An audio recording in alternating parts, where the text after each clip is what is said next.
Salut! On va faire ça aujourd'hui dans la chambre à mon fils parce que c'est ma couleur. C'est aussi l'endroit où est-ce qu'il y a le plus de soleil puis que je suis le mieux. C'est un peu aussi ma prison. Mais bref, si t'es là aujourd'hui, j'ose espérer que c'est parce que tu sais qu'on va parler de la politique nationale qui vient d'être déposée le 29 janvier sur le soutien à domicile et ça touche directement les proches aidants. J'avais malheureusement parlé de faire un haul avec Paul et puis de parler un peu de Bridgerton.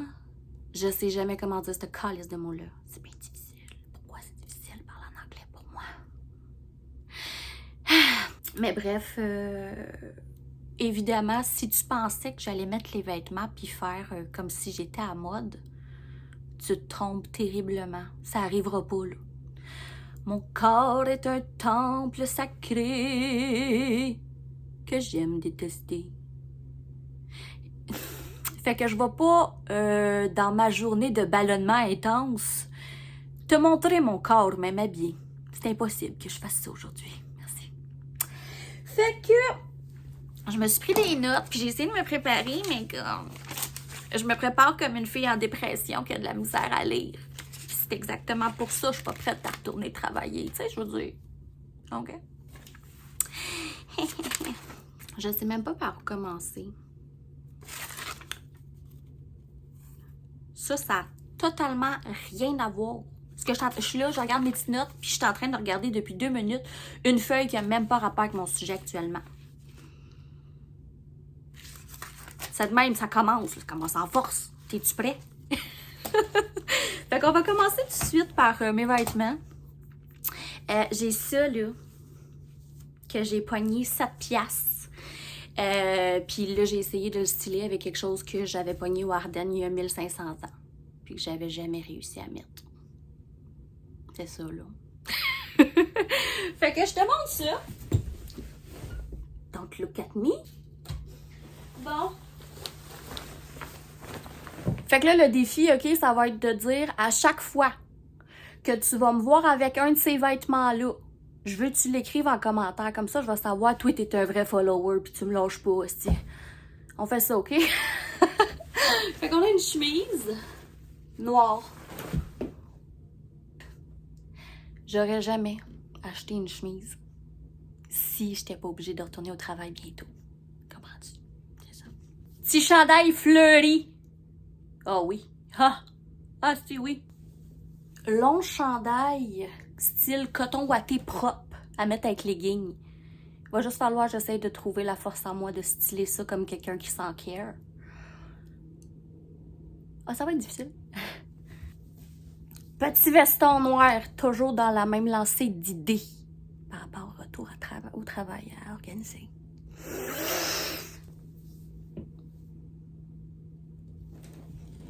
Ah, ça, si toi t'aimes pas les fleurs, t'es vraiment un idiot.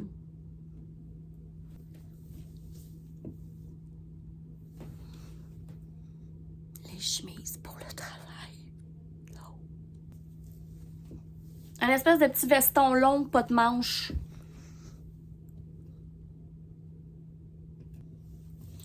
Mon préf, absolument rose et vintage. Nice. Mon enfant intérieur a pas pu résister à celui-ci. Check comment il brille de plein feu. Ah, c'est ça le problème, là. C'est que tout a des brillants ici à cette heure. Tout. J'ai choisi d'accepter que j'aimais les trucs un peu bizarres. Fait que, gars, au début, tu te dis, ah, ça, c'est, tu sais, le classique des filles, là, qui aiment bien les faux ongles, les faux cils, puis les belles sacoches. C'est pas moi, ça, malheureusement. J'aime juste les belles sacoches. Mais là, quand tu te penches plus sur la question, c'est pas juste genre des straps de sacoche, ça, là.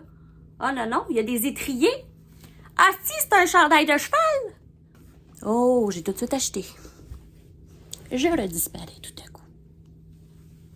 Puis après ça, j'ai pogné des chapeaux, parce que j'aime les chapeaux. Mais il n'y a jamais personne qui m'aime avec des chapeaux. Mais c'est pas grave, parce que l'important, c'est que moi, je m'aime avec des chapeaux. Fait que j'ai trouvé lui, qui est genre super crafty. Je sais pas s'il vient genre du Shein ou si quelqu'un a fait ça à la main. Mais comme, je suis obsessed with it. Puis en plus, il brille. Regarde comment ça brille. fashionista. J'ai trouvé ce chapeau-là qui va parfaitement avec... avec quoi que ça va déjà? Ah oui, avec mon coat de printemps en Sherpa. Puis tu sais, tu vois tout de suite, c'est ma teinte, là. Mon fils va sûrement aimer ça aussi parce que c'est sa couleur préf. Rose. Ah, je pense qu'il se laisse influencer par sa mère. Il fait des bons choix. Yes, ça! Après ça, j'ai trouvé ça 2 fois. Qu'est-ce que je pourrais bien mettre là-dessus? J'ai pas pu passer à côté, là, esti. Hey! Je pourrais m'acheter 57 salières poivrières de collection, là, puis tout afficher ça là-dessus avec fierté. Je me fais appeler, il sera pas long. Je viens de recevoir l'appel pour faire livrer les couches et les lingettes de mon enfant.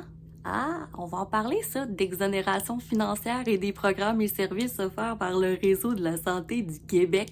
Quand on va parler tantôt, dans ce vidéo, oui, parce que jusqu'à maintenant, ça paraît pas pertinent, mais ça va l'être un moment donné, faut que tu t'accroches. Faut juste que tu t'accroches. Anyway. Fait que là, je sais plus ce que j'en étais. Ah oui, c'est vrai. Fait que là, c'était ça pour mes vêtements, comprends-tu? Puis là, ben, j'ai trouvé ça. Pas pu dire non à ça, là. OK? Et pas pu dire non à ça. Ce qui va arriver avec ça, parce que j'ai pas de place. J'ai pas de place pour mettre ça. C'est que je vais le mettre dans mon jardin cet été. Ça va être tellement beau! Puis, where is my... Et puis, le clou du spectacle. J'adore les cardinals. J'adore les oiseaux tout court. Puis, ben, c'est ça. La raison pour laquelle je voulais faire un haul like Paul, qui aujourd'hui est comme... Il me laisse le show. Il est bien gentil, Paul. Des fois, il est plus discret. C'est pas un sujet qui le passionne. Fait qu'il se laisse comme... Mais bref, pour parler de ces cardinals-là, c'est juste que... hier, c'était le départ de mon fils chez l'autre parent. Donc, j'ai 10 jours de répit par mois grâce à la garde légale. Puis, ça reste difficile, vous savez ce que c'est complexe les séparations, c'est complexe la coparentalité, puis c'est encore plus complexe quand les besoins de l'enfant sont complètement différents que ceux auxquels on est habitué ou qu'on pensait que ça allait être, mettons. Fait que je suis encore là-dedans, mon fils il a juste 8 ans. Fait que anyway, hier, j'ai décidé d'aller...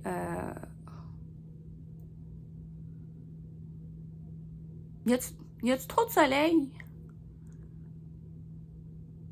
Je sais pas, là, moi, là. Je suis pas bonne, là. C'est pas ça mon métier, là, faire des vidéos, comprends-tu? J'essaie juste d'être moi. Mais bref. Fait que l'histoire de ça, dans le fond, c'est que j'étais allée au Village des Valeurs. Je veux pas dire Village des Valeurs, mais j'étais allée. Qu'est-ce que je te dis? C'est pas la friperie que je recommande le plus, parce que je les ai vus, les documentaires qui disent la vérité, et c'est-à-dire que ils redonnent pas tant à la communauté. OK? Je préfère Renaissance. Mais cette journée-là, il y avait quelque chose en moi qui me disait vas-y. Puis en plus, j'avais un coupon de 20% de rabais suite au don que j'ai fait. Fait que, évidemment que j'ai oublié le coupon maison. Mais oui. Fait que anyway, je suis allée là-bas en me disant, si t'as tant envie d'y aller, c'est peut-être parce qu'il y a une surprise qui t'attend. Tu vas trouver quelque chose de extraordinaire que tu vas capoter ta vie. Puis yay!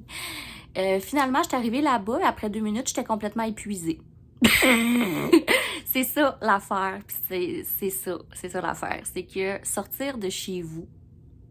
Fait que c'est ça le problème, là, tu sais, c'est que quand tes parents proches aidants, là, tout devient trop gros. Puis c'est pour ça qu'on va parler d'isolement juste après que je te raconte vite fait ma petite histoire au Village des Valeurs, puis que je te parle un peu de Bridgerton.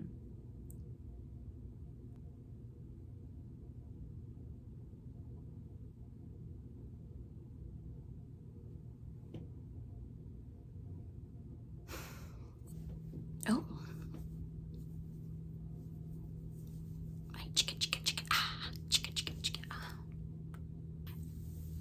J'essaye fort de me mettre dans le sujet, mais finalement...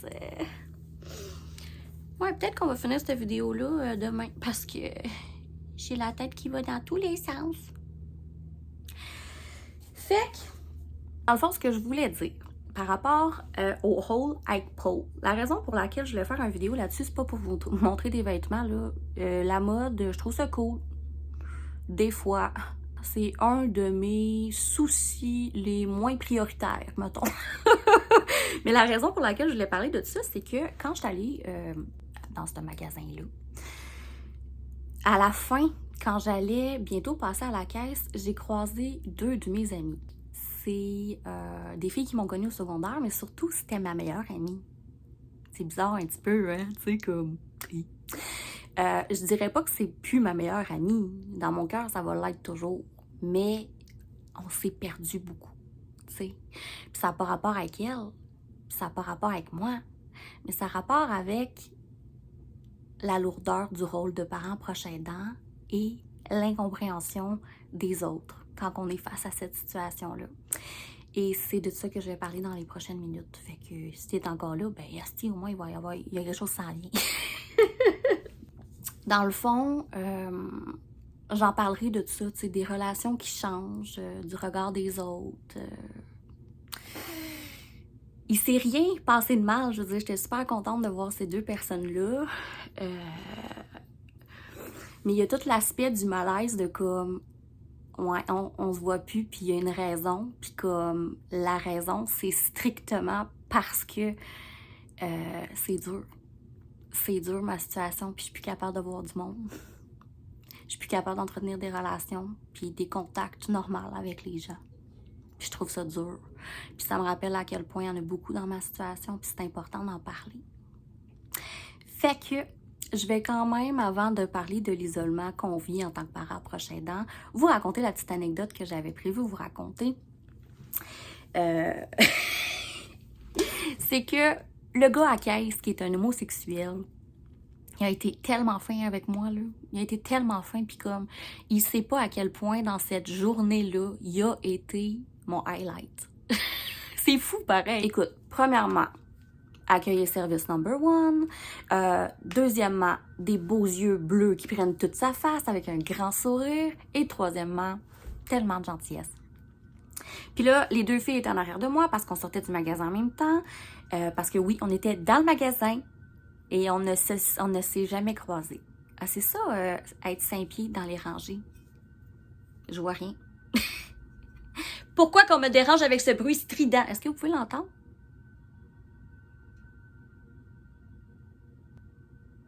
Peut-être que c'est un bruit infini qu'il va falloir juste s'accoutumer. Ah, un affaire de plus, anyway.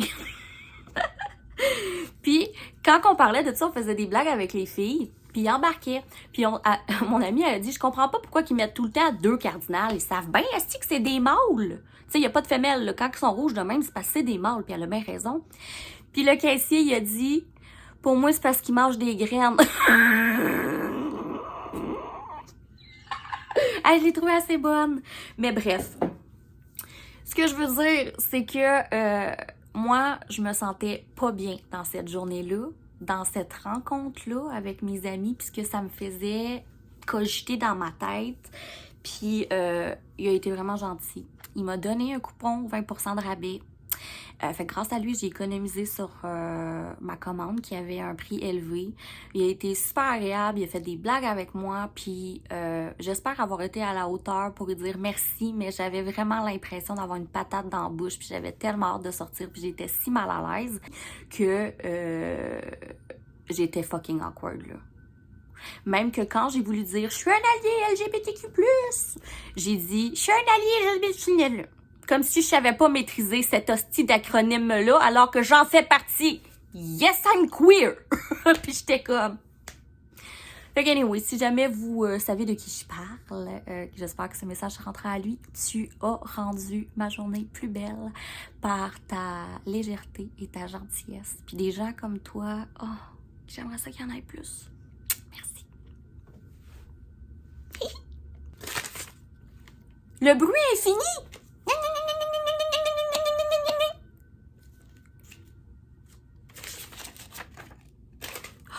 Ça vient de cesser. Bon, puis pour parler des chroniques de Bridgerton, je sais pas. Je vais l'écrire. Je vais l'écrire pour être sûr que vous comprenez de quoi je parle. J'ai fait ça bien basique parce qu'il est hors de question que je prenne tout le temps du vidéo pour parler de ça, là, OK? J'ai écouté le premier épisode de la nouvelle saison qui est la 4. Et puis, je vais te donner les plus puis les moins basiques de même, puis tu me dis ce que t'en penses, OK? Les plus, j'adore qu'il y ait plus de place pour les minorités visibles à l'écran et j'adore qu'il y ait une meilleure représentation aussi du LGBTQ. T'as vu qu'est-ce qui se passe? Peut-être que cet acronyme-là, on devrait le revisiter, OK? On veut bien être inclusif, il faudrait qu'on sache le dire, puis qu'on s'en rappelle. Ça fait beaucoup de lettres. Et puis en plus, maintenant, je l'ai écrit, là, c'est LGBTQIA2S+. Et ça suffit, là.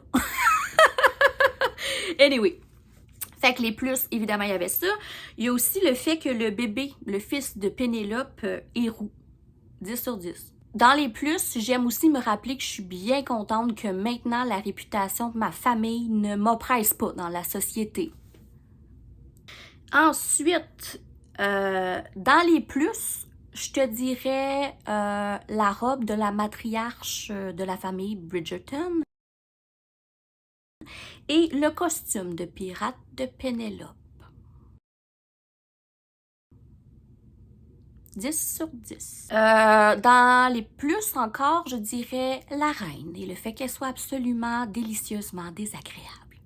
On aime. La queerness de Bénédicte et Héloïse. D'ailleurs, quand Héloïse enlève son masque, on peut tout de suite voir qu'on s'apprête éventuellement à avoir une saison lesbienne. Ah, ça va être ma saison. C'est toujours les pires lesbiennes qui sont dans des relations monogames hétérosexuelles, n'est-ce pas? Non, mais quand tu trouves un homme spécial, tu t'accroches. C'est ça l'affaire. Mon chum est vraiment extraordinaire, fait que... Qu'est-ce que tu veux? Parlant d'Héloïse, j'ai vraiment trouvé que son costume donnait l'impression que c'était une Jeanne d'Arc. Et puis c'est pour ça que je dis ça laisse présager à une saison queer. Et puis dans les plus, je vais finir avec la réplique de la belle Cendrillon réinventée. Et c'est quand qu'elle a dit, quand qu'elle allait l'embrasser, « We should not. » Ça, c'était bon. C'était bon. Dans les points négatifs, je vais te le dire, ben franchement, moi, je trouve qu'on a fait le petit tour de Cendrillon réinventé, là. Je comprends, là, on aime les vieux concepts, on aime nos traditions. Qui ose? Qui ose? Ah non, ouais, sinon, c'est moi qui commande des colis. C'est moi qui ose. C'est cela. Je disais quoi, là? Parce que moi, j'ai très peu de concentration. J'ai-tu faim? Impossible. Oh, ça se pourrait. T'as pas mangé beaucoup, toi, là, aujourd'hui. Mais je vais boire de l'eau pour remplir le vide en moi.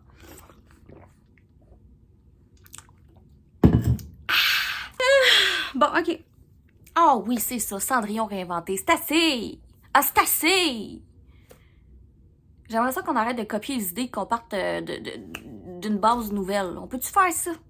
Caroline de bien. Bénédicte. Oui, je suis totalement d'accord avec le choix d'acteur. Bel homme, charmant, personnage queer, intéressant, très ouvert. Il reste que les hommes de petite vertu, qui sont donc bien appréciés pour coucher avec plein de femmes. Non, gars, fuck off. Hein? Fuck off. On est tanné de ça.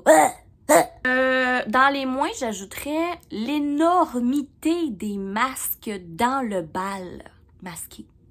Je sais, là, on a souvent dit, hey, les masques, c'est niaiseux, tu sais, ça cache jamais grand-chose. Ouais, ben c'est parce que là, l'actrice principale, là, hein, a l'air d'une roche qui brille au soleil. Pas normal, ça, là, OK? Puis il y a tous les autres masques qui sont tellement gros que je reconnais pas la moitié des personnages. Comment veux-tu que je suive, moi, là? J'ai ça de concentration au quotidien! Ah oui, puis là, ça, c'est tellement drôle. Dans les moins, il y a aussi le fait que Bénédicte, il cherche le spark. Puis il va trouver le spark dans une fille qui ressemble à une roche qui brille au soleil et qui fixe avec passion un chandelier. Ah, il manque de spark dans ta vie, très certainement, mon chaton. I'm not judging, but I'm judging. Fait que c'était ça pour les Bridgerton. Moi qui complètement détruis leur nom à chaque fois. Fait que je pense que ce serait mieux que j'arrête d'en parler immédiatement de toute façon. Qu'est-ce que t'en penses? Tu me laisseras dans les commentaires si t'es d'accord avec mes opinions, parce que ça reste juste des opinions, puis des opinions, ben, des fois, ça vaut pas grand-chose, hein? Je pense que tu le sais, ça. Ouais, ben, guys, le bip-bip, là, il avait l'air de venir par là-bas, mais mon auto est par là-bas, puis peut-être que c'était pour moi. Parce que c'est l'entretien des routes. Je pensais que je m'étais mis du bon côté. Mais je pense que peu importe où je suis, avec la vanne adaptée, c'est gros là, ça prend beaucoup de place dans une rue. Et puis, ben là, je peux plus rentrer mon char dans la cour parce qu'il déneige, puis il y a plein de neige, montagne de neige devant ma cour, puis je suis comme... Ah! Fait que je suis assez placée où mon auto, là, si je peux pas mettre dans la rue, puis dans ma cour. Ah, ben écoute, m'a te chier un miracle. M'a t'envoyé mon chum. C'est chiant, parce que mon chum est malade. Fait que là, on va mettre nos lunettes, parce qu'on va rentrer dans le vif du sujet, qui est la politique nationale du soutien à domicile. Puis, ça donne que elle est lue.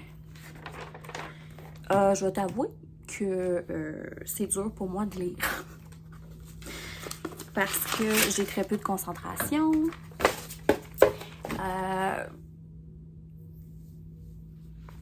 C'est ça. C'est la raison pour laquelle je suis en arrêt de maladie, c'est parce que je suis en dépression. Puis la réalité, c'est que j'ai de la misère à me concentrer. Fait que j'ai de la misère inévitablement à lire. Fait que je me suis forcée. Puis je pense avoir bien compris les grandes lignes en général. Fait que je te présente ça. Fait que ça commence avec Sonia Bélanger qui nous donne un petit mot. Elle est la ministre de la Santé. Et puis, elle dit qu'elle est bien contente, hein, parce qu'elle pense que notre gouvernement va répondre à une demande formulée par bon nombre de Québécois, celui de demeurer à la maison le plus longtemps possible. Elle dit que l'un des aspects majeurs de la politique, c'est que le CLSC soit identifié comme la porte d'entrée principale à l'accès rapide aux services et à l'information. C'est parce que c'est déjà ça. Fait que je comprends pas pourquoi ce serait l'objectif majeur, mais c'est correct. C'est correct. Elle finit, si je me trompe pas, en disant « Nous sommes à un tournant décisif pour permettre aux personnes de continuer à vivre à la maison avec leur famille et leurs proches aidants. » Mais plusieurs fois dans le texte, elle va dire, la politique, que c'est un choix d'être proche aidant. Ah, elle est bonne celle-là. Ah, tu vas me dire que toi, tu vas me dire que être parent proche aidant, c'est un choix. Après ça, il y avait le mot du sous-ministre. J'ai lu, j'ai trouvé que c'était un amas de mots qui disaient rien. Et puis, j'ai fini avec Geneviève Landry, qui est la sous-ministre adjointe aux services sociaux, qui m'apprend qu'il y a un acronyme pour les personnes proches aidantes. C'est PPA. Ha! Je vais faire un hashtag PPA, tu vas me voir. Et puis, petite anecdote par rapport à ça. C'est fou pareil, hein? Moi, mon école secondaire, c'était PPA à l'Assomption. Maintenant, ça s'appelle ESPA. L'école secondaire Paul Arsenault. What's the odd?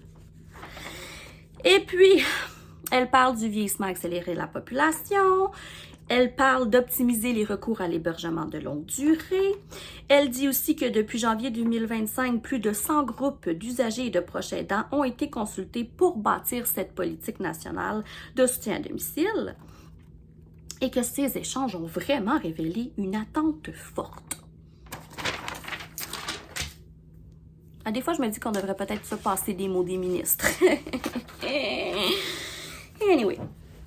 Fait que, il commence en donnant des définitions. Fait qu'on a la définition de ce qui est un domicile.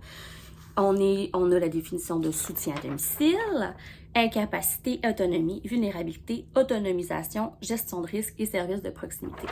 Moi, il y a quelques trucs dans différents domaines qui m'ont dérangé. Dans la définition du soutien à domicile, on apprend qu'il y a le terme dyade, aidant, aider. Et j'ai fait une recherche parce que je ne connaissais pas ce terme-là. Et ça désigne un couple indissociable formé par une personne fragilisée, l'aider, et son proche aidant. C'est un lien affectif fort basé sur un soutien continu et c'est une relation qui est complexe. Et puis, c'est la seule place qu'on entend parler dans tout ça, dans tout, il y en a combien de pages? Il y a plus de 47 pages à la politique nationale et puis c'est le seul endroit qu'on parle de ce terme-là. En tout cas, je trouvais ça intéressant parce que c'est un terme important puis à partir de maintenant, on va l'utiliser souvent. À boum, aussi. Ensuite, dans la définition de incapacité, ils disent « Dans ce contexte, ce ne sont pas toutes les personnes ayant des incapacités qui ont besoin de services à domicile. » J'aime pas ça. Ah, ce n'est pas tout le monde qui a des incapacités qui va avoir besoin d'aide. Ben, c'est pas vraiment vrai. C'est plus une question que, genre, on ne fit pas dans aucune balise. C'est comme... C'est plate, là. Puis après ça, il te présente un beau tableau de même, OK? Puis, je te fais un résumé des 3 piliers. Donc, le pilier numéro 1, c'est partenariat. Le 2, c'est accès. Le 3, c'est innovation. Et puis, il y a 6 axes pour répondre à ça. Prévention, engagement et partenariat, accès coordination, organisation clinique intégrée, pérennité des soins et des services, recherche et innovation. Puis là, ils font un petit résumé en une phrase qui veut strictement rien dire, puis on n'a aucun moyen de présenter. Ah, ça me cause problème. Fait qu'écoute, la première affaire, ils disent, on veut intensifier le repérage des personnes qui vivent à domicile puis qui présentent des incapacités. On peut voir le soleil se couche ainsi que mon énergie et ma motivation. Mais bon. Fait que dans le premier axe, qui est la prévention, ils veulent mieux trouver les personnes qui ont besoin de services.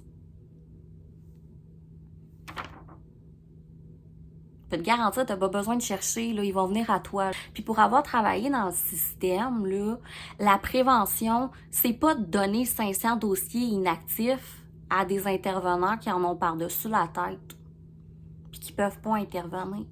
Ça marche pas. Dans le fond, là, dans les 12 orientations, la numéro 1, c'est qu'ils veulent par la prévention trouver d'eux-mêmes les gens qui vont éventuellement être dans des périodes d'incapacité. Ah, je comprends, mais je pense pas que la prévention, c'est de trouver d'avance qui va avoir besoin des services. Je pense pas, là. Je pense que les gens qui ont besoin d'aide, ils vont vous trouver, là. Je parle en termes de personnes qui sait c'est quoi le désespoir puis qui a frappé à plusieurs portes. Puis, je peux te garantir que si quelqu'un a besoin d'aide, il va aller chercher de l'aide. Je pense pas qu'on devrait perdre notre énergie avec de la prévention comme chercher qui a besoin de quoi. Fait que je sais pas. Je trouve que ça... Puis tu sais, personnellement, j'ai été intervenante dans un CLSC. Tu as 20 appels par jour de gens complètement démunis dans le besoin immédiatement. Parce que ça fait des années qu'ils sont dans un système négligent. Puis qu'est-ce que ça fait? Ça en met beaucoup sur le dos des professionnels qui finissent immanquablement en burn-out. Tu sais, moi, là, j'assurais le poste, ça s'appelait la veille. Il y avait 500 usagers environ dans mon secteur. On était censé être 2. La majorité du temps que j'ai fait ça, j'étais toujours toute seule et l'aide qu'ils m'envoyaient, c'était des femmes enceintes qui ne connaissaient rien à rien au soutien à domicile et qui ne pouvaient pas aller sur le terrain dû à des grossesses à risque et qui donc venaient m'offrir de l'aide temporaire, précaire. Fait que je sais pas, je suis tombée en burn-out 2 fois. Bizarre, hein? Fait que tu sais, c'est juste que personnellement, je trouve pas que c'est un objectif qui est nécessaire. Je pense pas que tu as besoin de chercher qui a besoin d'aide. On n'arrête pas de crier qu'on a besoin d'aide. Voyons! Je sais pas, pour moi, ça fait pas de sens. Je trouve que c'est une perte de temps, ça, là. sincèrement. Le deuxième point, c'est favoriser le soutien aux personnes proches aidantes. Ça, il serait vraiment temps, s'il vous plaît. On aimerait vraiment ça, parce que c'est dur. On supporte un système bénévolement, pas par choix, par obligation, puis on a besoin d'aide. Anyway, par rapport au tableau, c'est juste moi, j'ai pris des petites notes ici, je suis comme, sont où les moyens? C'est ça, là, ma plus grande question. Mais inquiétez-vous pas là-dessus, sur ce tableau-là, on va revenir. Il y a un gros résumé, puis je vais les faire point à point avec vous. Bon.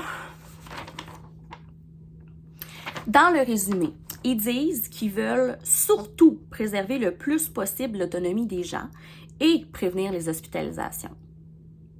Ça, en tant que professionnel, je peux te garantir que le fameux objectif de prévenir les hospitalisations, ça me démoralise. Ça me démoralise. La gestion de lit à l'hôpital, ça, je pourrais en parler longtemps. Ça, c'est problématique. J'aurais aimé ça que ce soit là-dedans. Mais je comprends que ça, c'est que les soutiens à domicile. Mais bon, on en reparlera plus tard.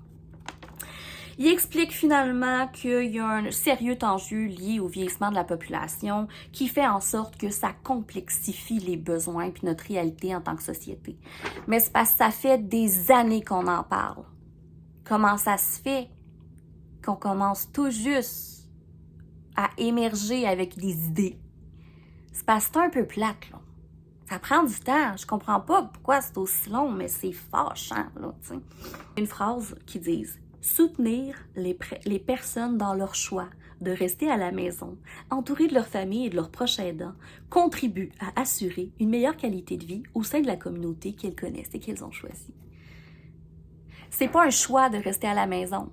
Si on veut rester à la maison, c'est ça qu'on est censé faire, rester à la maison. C'est pas un choix. C'est un faux choix. C'est une illusion de choix. C'est comme si tu dis à un enfant, tu veux ce chandail-là ou ce chandail-là. Mais t'as pas de choix réel parce que t'as juste deux choix. C'est pas un choix. J'aimerais ça qu'on s'en rappelle puis qu'on rectifie ça dans le document, s'il vous plaît. Puis là, il y a l'introduction. Là, tu vas dire, aïe, c'est cela. Dans l'introduction, ils parlent qu'ils ont fait de nombreuses transformations, qu'il y a eu des effets délétères d'hospitalisation prolongée, de recours inapproprié et prolongé à l'urgence, particulièrement chez les personnes âgées, puis qu'ils voulaient accélérer les sorties d'hôpitaux. On le sait. En tant que professionnel de la santé dans le réseau, on le sait, on le sent, puis on en a de la pression pour libérer les maudits lits à l'hôpital. En fait, moi, je comprends parfaitement. C'est vrai qu'à l'hôpital, c'est pas un milieu de vie, t'es pas censé vivre là. T'es censé aller là pour recevoir tes soins, puis c'est tout.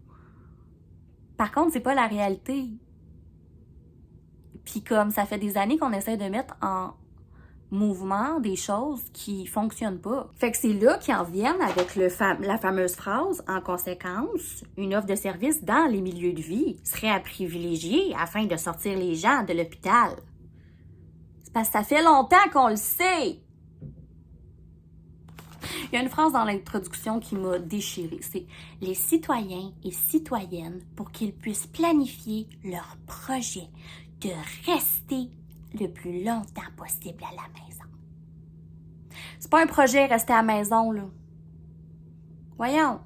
Je sais pas, je trouve ça un peu comme, voyons, utilise des bons termes. La mobilisation des partenaires, des personnes et de leurs proches est essentielle pour relever ce défi de société qui ne peut reposer uniquement que sur les intervenants et professionnels du réseau. Ben c'est ça, c'est ça. Hein? Ça prend tout le monde. Ben il serait temps de considérer les proches aidants.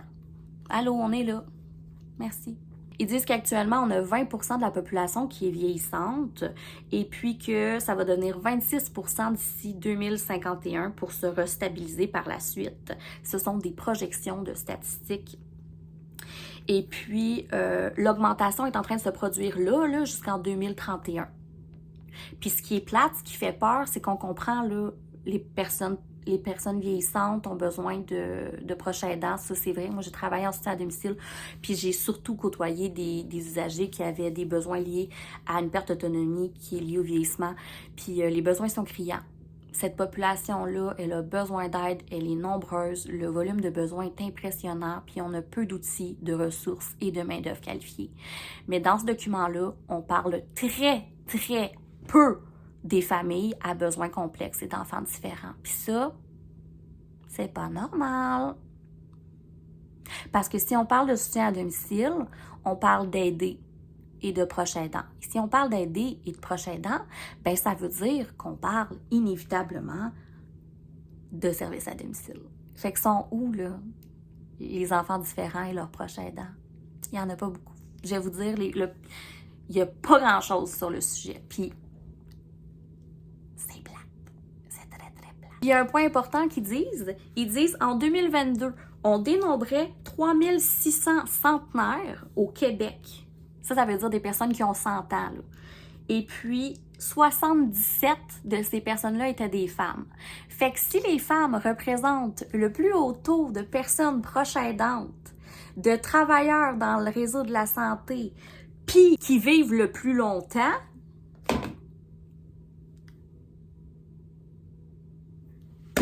ce serait le fun qu'on se penche sur la santé des femmes. Ouais.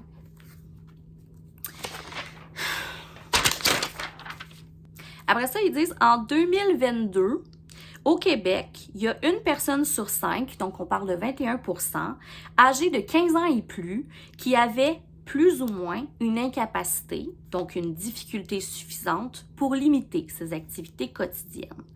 Puis on est comme, d'accord, mais c'est tout ce qu'ils disent. On ne sait pas la nature de ces conditions-là. Il n'y a rien d'affiché.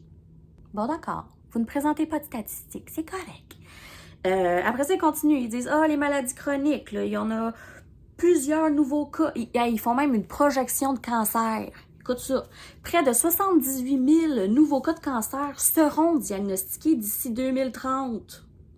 Et le 3/4 surviendront chez les personnes âgées. Ah, c'est une bonne nouvelle. C'est terrifiant. C'est terrifiant. Mais bref. Après ça, ils disent que la prise des médicaments, puis ça, c'est vraiment intéressant. C'est vraiment intéressant. Là, petite pause, là, je suis pas encore dans le vif du sujet, OK? Je fais juste dire qu'est-ce qui m'a dérangé dans les textes, mais on va en venir une à tout ce que la politique propose, puis notre brainstorming par rapport à ça. Mais bref, en ce qui a trait à la prise de médicaments, en 2021-2022, 70% des personnes aînées consommaient 5 médicaments et plus. Et cette consommation peut engendrer des effets néfastes, notamment des chutes et des risques pour la santé. Et ces personnes sont aussi plus à risque de consommer un médicament potentiellement inapproprié. Et puis, ce sont les femmes qui sont les plus nombreuses parmi les consommateurs de médicaments. J'aimerais juste ça poser une question at large. Peut-être que ce serait le fun que les professionnels de la santé qui sont capables, selon un ordre professionnel, de prescrire des médicaments, arrêtent de juste prescrire des médicaments. Ça serait le fun qu'il y ait d'autres solutions que les médicaments. Parce que les solutions se trouvent ailleurs que dans les médicaments. Il y a des médicaments qu'on est obligé de prendre pour notre santé. Il y a des médicaments qui sont très importants. Il n'y a aucune honte à prendre des médicaments.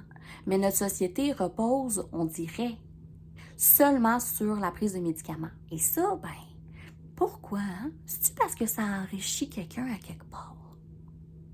Ah, c'est pas, hein? C'est plate, on n'aime pas ça. Je trouve ça drôle, tu sais, qu'ils apportent leur propre constat, mais que ça reste pareil. C'est comme, OK, ils sont au courant, mais ils font rien. Ensuite, ils parlent de la maladie d'Alzheimer. Après ça, il y a un paragraphe qui parle de la maladie d'Alzheimer et des troubles neurocognitifs, leur incidence, les statistiques actuelles, qu'est-ce que ça pourrait avoir l'air, tout ça. Puis, c'est pas des belles stats, là, tu sais, je veux dire, c'est en augmentation, surtout dû à le nombre de personnes âgées qui est en augmentation. Fait qu'une des seules places où est-ce qu'ils parlent de déficience intellectuelle, déficience physique ou troubles du spectre de l'autisme ou problèmes de santé mentale, c'est dans « Autres changements observés ». C'est pas grand-chose, là. Ils sont genre « Ah!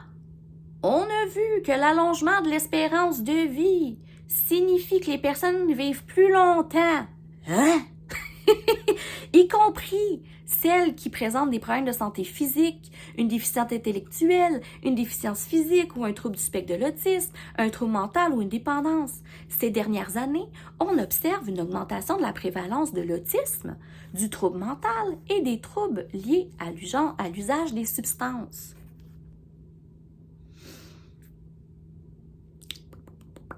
Ça fait 20 minutes que j'essaie de faire le tour de la politique nationale de soutien à domicile, mais je me trouve pas très pertinente en ce moment. Et je me trouve bien fatiguée. Fait que je vais finir ça demain, mais je vais quand même prendre le temps de parler du sujet que j'avais parlé, que j'allais parler. Du sujet que j'allais parler. C'est cela. Fait que je voulais parler de l'isolement. De l'isolement dans le rôle de parent proche aidant. Puis, c'est cela. Baby, where the hell is my husband? Mais je sais pas, là, tu sais, ça, c'est trop officiel pour moi, là, tu sais, c'est peut-être ça le problème. Peut-être que je suis plus pertinente quand que je tiens mon téléphone de même. Ici. Fait que je voudrais te parler du rôle de... Peut-être pas dans cet angle-là, hein?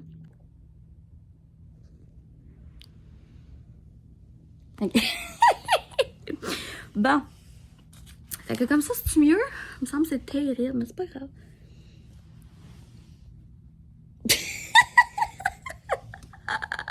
Faut que j'essaie d'avoir du fun, parce que si j'ai pas de fun, tout me semble très plate. Comme n'importe qui, là, c'est ça. All night long.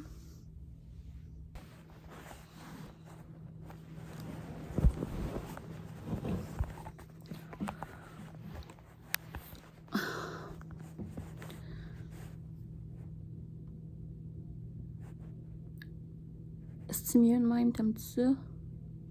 T'aimes-tu ça? Ça paraît-tu, j'ai le goût de faire une sieste, moi, là? Bon, fait que je suis zéro bien. Zéro bien. Je suis zéro bien. Je vais essayer de même, là.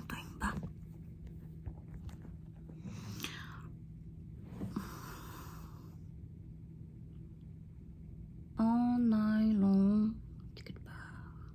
All night long.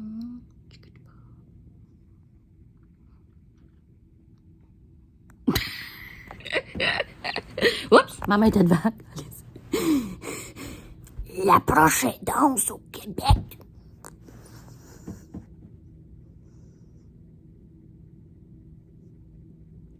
Bonjour.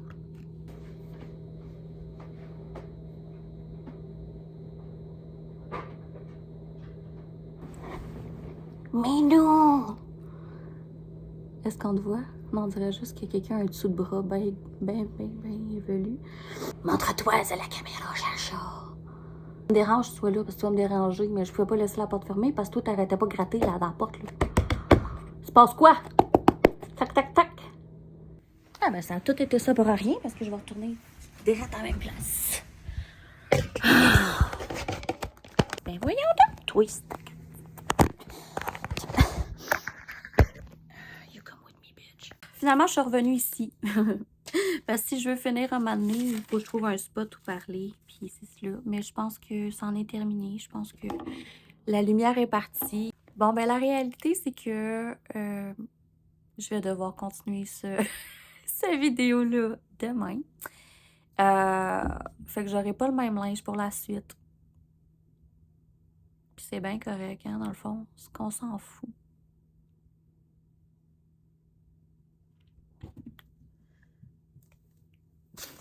Comme si j'étais un obstacle, comme hey! Bon, fait que pour revenir à mon sujet tantôt de ma rencontre avec des vieilles amies au Village des Valeurs, je voulais parler de l'isolement chez les parents proches aidants, chez les proches aidants en tout cas, mais moi je parle de ma spécificité qui est parents proches aidants. Bon. Puis, une des premières choses qui vient avec l'isolement d'une personne proche aidante, c'est le fait que même si nous, on n'est pas en situation de handicap, on devient en situation de handicap parce qu'on assiste littéralement quelqu'un qui est en situation de handicap. Fait que c'est vraiment quand t'es parent d'un enfant différent, c'est vraiment comme si tu devenais handicapé toi-même. Fait que vous êtes deux personnes en situation de handicap. L'aider et l'aidant. C'est déjà là, ça rend tout plus lourd, tout plus difficile, tout plus complexe.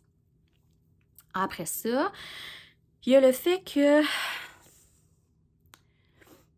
notre maison, quand elle est bien adaptée aux besoins, devient notre refuge, mais aussi et trop souvent notre prison.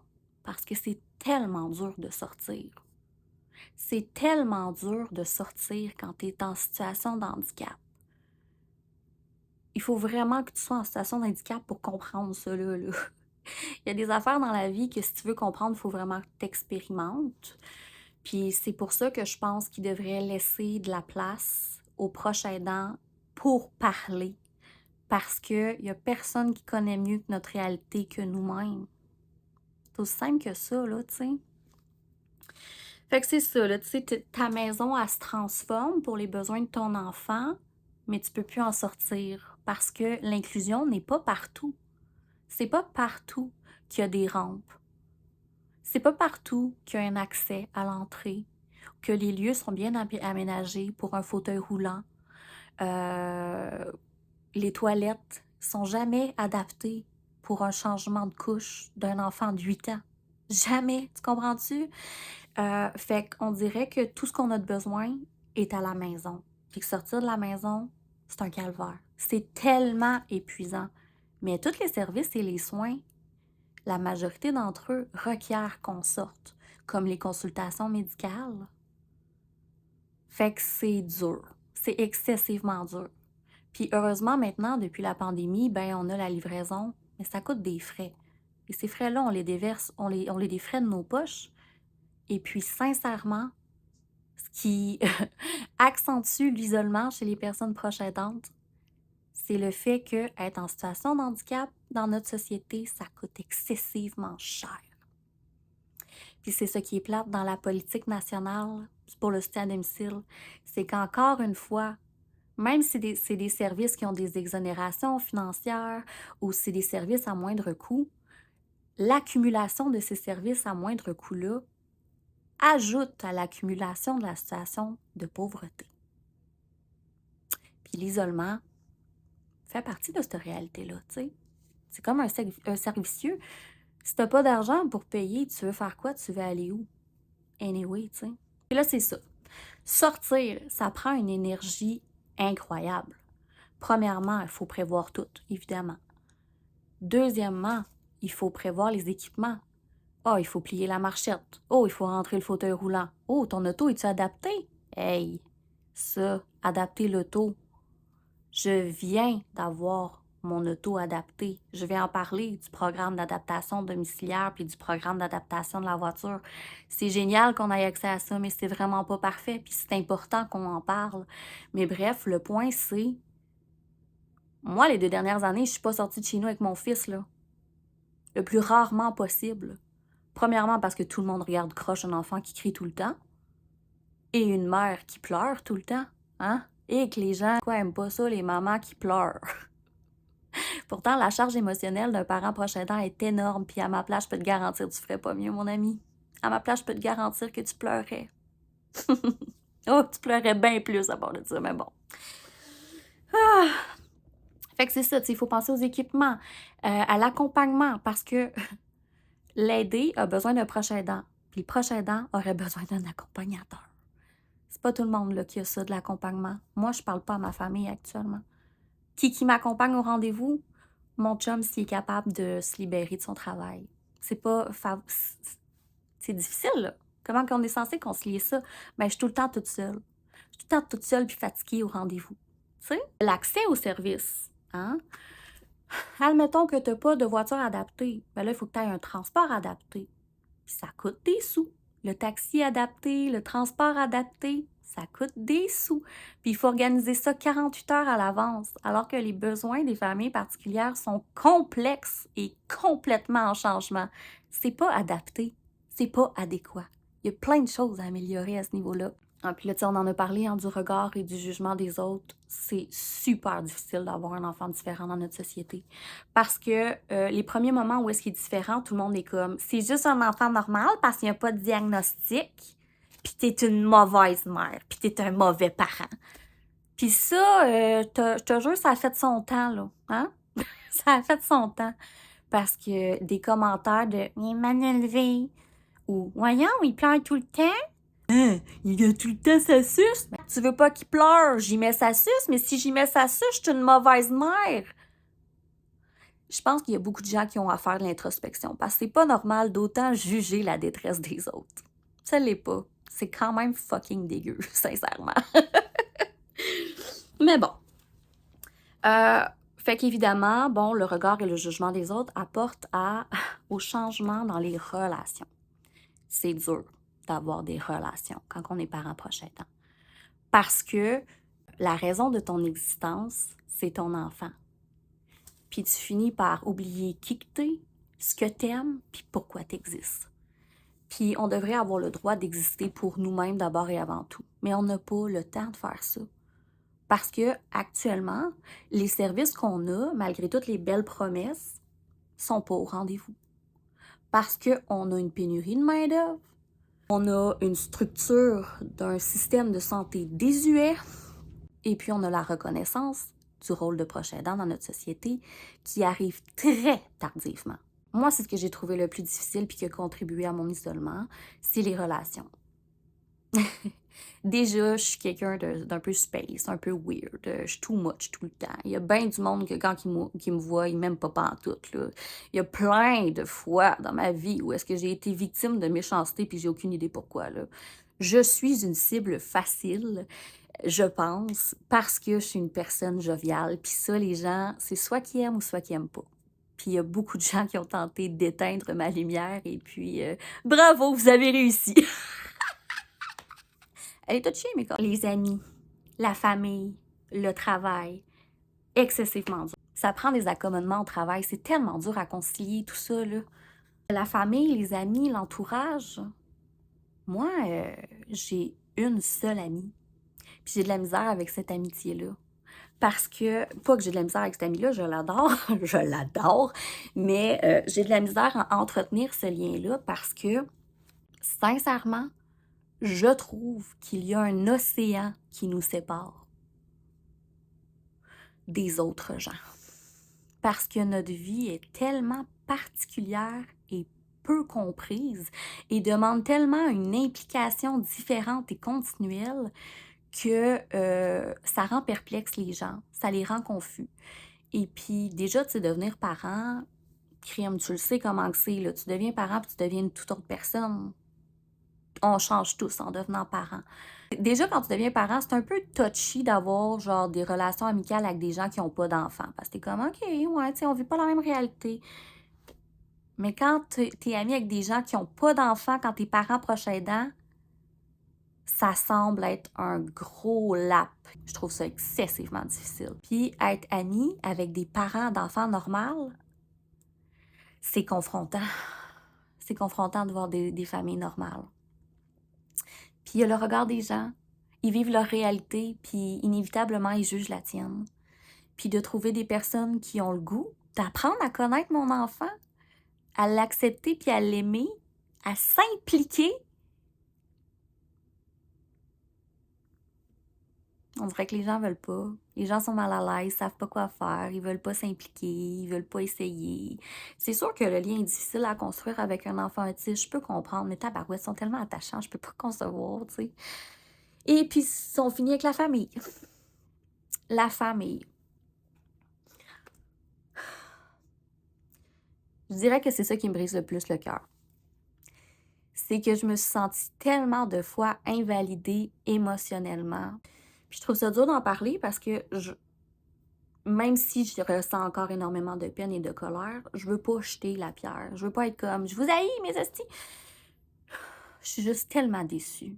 Tellement, tellement déçue. Ça me fait full de peine. Ça me rend encore tellement émotive.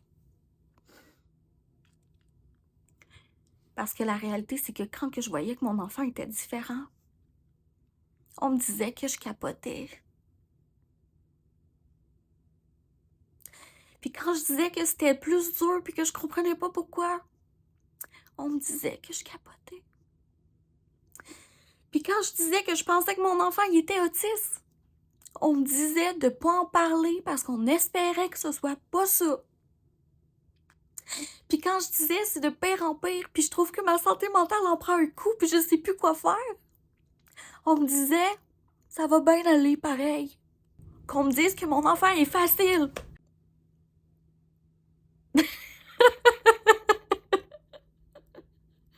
Ah, ça me donne le goût de tout péter, mais bref. Quand j'ai voulu avoir une discussion normale avec ma famille, ils se sont tous tournés contre moi parce qu'ils préféraient me pointer du doigt plutôt que m'aider. Puis ça, c'est pas parce que c'est des mauvaises personnes. C'est parce qu'ils comprennent pas puis qu'ils veulent pas comprendre ma réalité de parent proche aidant et d'à quel point c'est difficile. Ils veulent pas. Parce que ça remet en question leur implication. Puis ils veulent pas s'impliquer plus. Ils sont juste pas capables de le dire. Puis c'est ça qui est poche. C'est de me pointer du doigt quand je suis souffrante pour justifier l'absence d'implication puis d'aide. Mais bon, fait que je sais pas, si toi aussi tu vis ça en ce moment, je trouve ça terriblement triste. Je trouve ça terriblement triste, terriblement plate. Tu mérites vraiment mieux. Ton enfant, ta famille, puis toi, vous méritez mieux que des gens qui se donnent à demi, mais qui s'attendent de toi du 100%. Non. Puis je comprends que c'est difficile d'aimer une nouvelle version de toi. Je comprends qu'on devient littéralement des personnes différentes, indisponibles, puis que côtoyer notre souffrance et nos difficultés, c'est lourd. Mais si t'es pour rester dans ma vie, pour me regarder de loin souffrir en me disant que tu m'aimes, please, reste dans ton trou, je vais me débrouiller sans toi.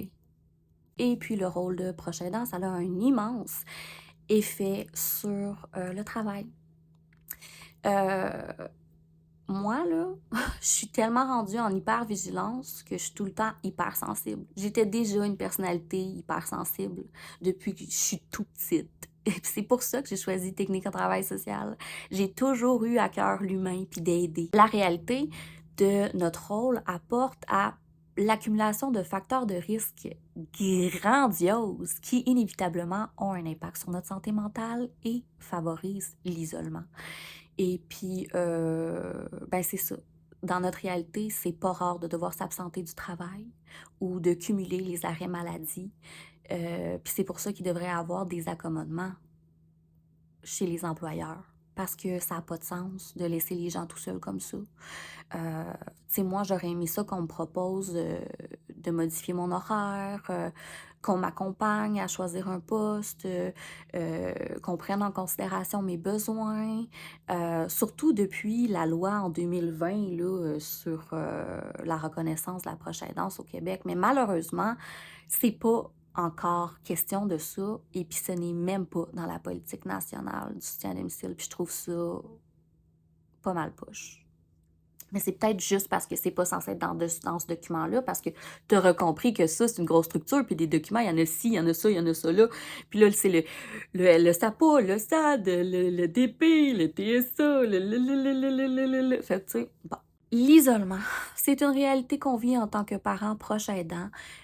Puis de trouver l'énergie de sortir, de voir des gens, d'entretenir des relations, par-dessus essayer d'être le professionnel non formé de multitudes de services et rendez-vous. Bref, l'épuisement apporte inévitablement à l'isolement parce qu'on a besoin de s'isoler, parce qu'on n'a pas assez d'espace pour penser à soi. Fait qu'on dirait que le seul moyen pour notre santé mentale, c'est de s'isoler, mais qu'on nous laisse tellement tout seul qu'à un moment donné, on sait juste plus comment sortir de cet état-là. Puis c'est ça, c'est de ça que je parlais dans le fond. C'est que j'essaye présentement de sortir plus. J'essaie de me motiver aussi à avoir des gens parce que je sais éventuellement que d'ici mai, je vais devoir retourner au travail, sinon je vais perdre mon emploi. Alors, je me mets là-dessus. Puis la bonne nouvelle, tantôt, aujourd'hui même, j'ai reçu un appel de mon assureur qui me disait que j'étais acceptée pour de l'ergothérapie pour favoriser mon retour au travail. Puis je suis vraiment contente parce que je pense que, en tout cas, j'espère que ça va m'aider. Fait que c'est ça, c'était la première vidéo que je vous avais promis, le Oh Like Pole, puis parler d'isolement. Puis demain, dans un nouveau kit, je vais vous faire la lecture de la politique nationale de soutien à domicile. Ciao!